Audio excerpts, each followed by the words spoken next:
because simply you, as the anxious one, you would put your needs on the back burner.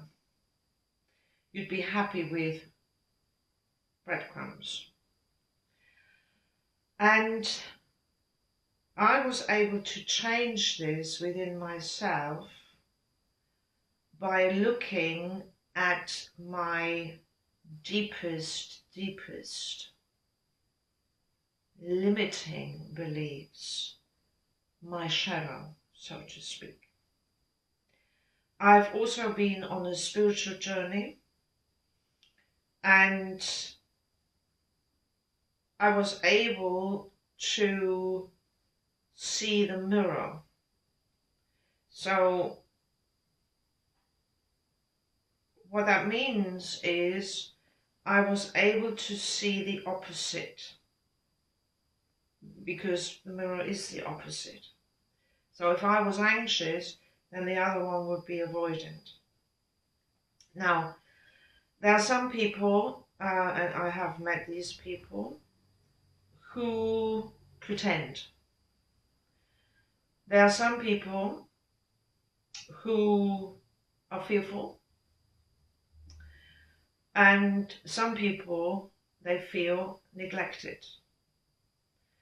All three, and I'm sure there are other types, but these are the types I can think of straight away. But all three of them had something in common: avoidant. All three of them were avoidant because if I don't look at it, then I can blame. I can blame others. And it is much easier to blame. And in many ways, I agree with them. Because at the end of the day, it is not down to them, it's actually down to me. And what I discovered was, and I think that was the biggest discovery for me, that as a strong woman,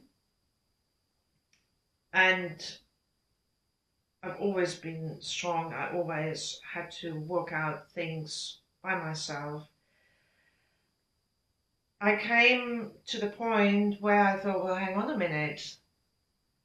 The anxious attachment style means that I actually don't look at my own needs. And the analogy of a plant came to me. And for me, it is true. Now, I have a lot of plants in my apartment, and none of them are needy. I water them once a week. When do they become needy? Well, when I neglect them. So if you neglect your own needs because you don't know what your needs are, or you are afraid of